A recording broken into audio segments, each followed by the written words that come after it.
स्वामी विवेकानंद एक ऐसे महान भारतीय थे जिन्हें आज भारत का इतिहास चाहकर ही भुला नहीं सकता है। स्वामी विवेकानंद अकेले ही पूरे भारत का नाम रोशन किए हैं। आज के इस युग में हम सभी के हीरो माननीय एपीजे अब्दुल कलाम, आजाद भगत सिंह, सुभाष चंद्र बोस हैं। लेकिन क्या आपको पता है इनके हीरो कौन हैं? तो वे स्वामी विवेकानंद जी हैं। इन्होंने सिर्फ भारत में नहीं विदेशों में लोग चाहते थे। महान आविष्कारक निकोला टेस्ला भी इनको अपना गुरु मानते थे। स्वामी विवेकानंद जी कहते थे कि अपने जीवन में एक लक्ष्य निर्धारण करो और उसे पूरा करने के लिए जी जान लगा दो। स्वामी विवेकानंद जी का जीवन बहुत सरल और साधारण था। उनका जन्म 12 जनवरी 1863 ईस्वी को कोलकाता में हुआ था।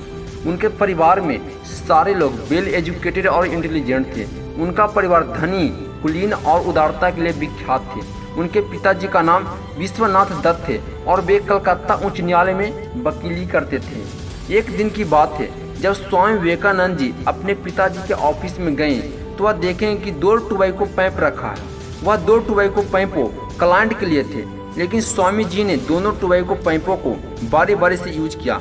यह देखकर उनके पिताजी उन पर गुस्सा हो गए, क्योंकि यह टोबैको पाइप एक हिंदू तथा एक मुस्लिम के लिए था। यह देखकर स्वामी जी को बहुत दुख हुआ, क्योंकि वह हिंदू, मुस्लिम, अमीरी, गरीबी, ऊंच नीच इन सब पे वह भेदभाव नहीं करते थे। ऐसा बात नहीं था कि उनके पिताजी बहुत खराब और क्रूर व्यक्ति थे। वे एक विचारक, अति उदार, गरीबों के प्रति सहानुभूति रखने वाले, धार्मिक व सामाजिक विषयों में व्यवहारिक और रचनात्मक दृष्टिकोण वाले व्यक्ति थे। हरि देवी स्वामी जी के माता जी का नाम था। वे सरल बंधन धार्मिक महिला थी। एक बार की बात है, भुवनेश्वरी देवी सपने में भगवान शिव को देखें। वे उनसे कह रहे थे कि वे उनके बेटे के रूप में जन्म लेंगे। यह सुनकर वे अत्यंत प्रसन्न हुए। वे अपने पुत्र नरेंद्र को अंग्रेजी पढ़ाकर पश्चात सभ्यता के ढंग पर ही चलाना चाहते थे। नरेंद्र की बुद्धि बचपन से बड़ी तीव्र और कुशाग्र थी और परमात्मा को पाने की लालसा भी प्रबल थी। इस हेतु वे पहले ब्राह्मण समाज में गए, किंतु वहां उनको चिंता को संतोष नहीं हुआ।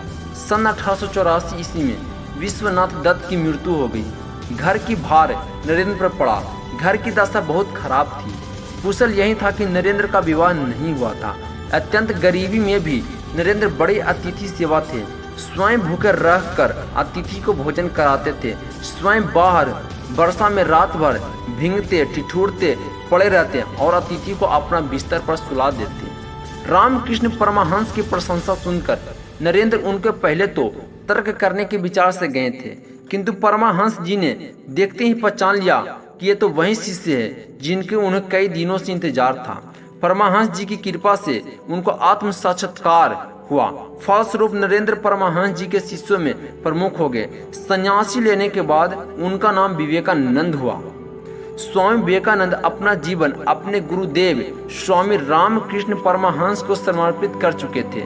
गुरुदेव के शरीर त्याग के दिनों में अपने घर और कुटुंबों की नाजुक हालात की परवाह किए बिना, स्वयं के भोजन की परवाह किए बिना गुरु की सेवा में सतत हाजिर रहे। गुरुदेव की शरीर अत्यंत रुग्ण हो गया था। कैंसर के कारण गले से थूक, रक्त, कफ आदि निकलता था। इन सब की सफाई में वे खूब ध्यान रखते थे। एक बार किसी ने गुरुदेव की सेवा में घृणा और लापरवाही दिखाई दी, तब घृणा से नाक सिकोड़ा।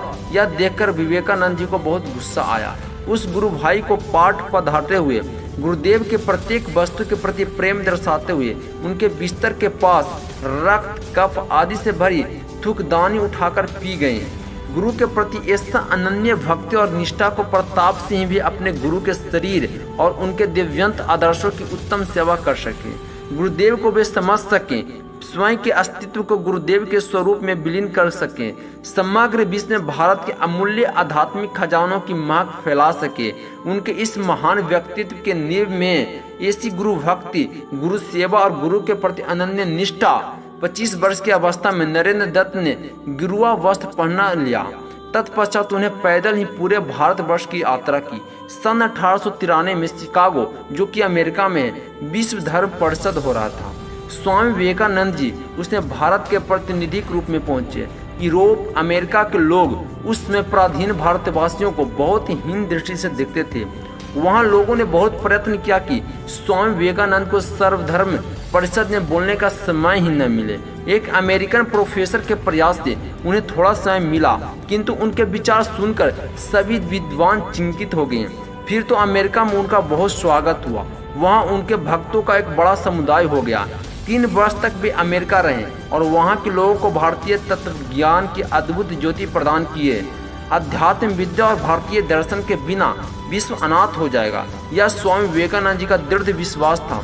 अमेरिका में उन्होंने रामकृष्ण मिशन की अनेक शाखाएं स्थापित की। अनेक अमेरिकन विद्वानों ने उनका शिष्यत्व ग्रहण किया। वे सदा अपने को गरीबों का सेवक कहते थे। भारत के गौरव को देश देशांतरों में उज्जवल करने का उन्होंने सादा प्रयत्न किया। 4 जुलाई सन 1902 को उन्होंने अपना देह त्याग दिया। जीवन से हमें यह 5 शिक्षा देखने को मिलती है जो हमें अपने जीवन में अवश्य ही लागू करने चाहिए। पहला, लक्ष्य पर डटे रहो। दूसरा, कर्म करो, आलस्य त्यागो। तीसरा, चुनौतियों का सामना करो। चौथा,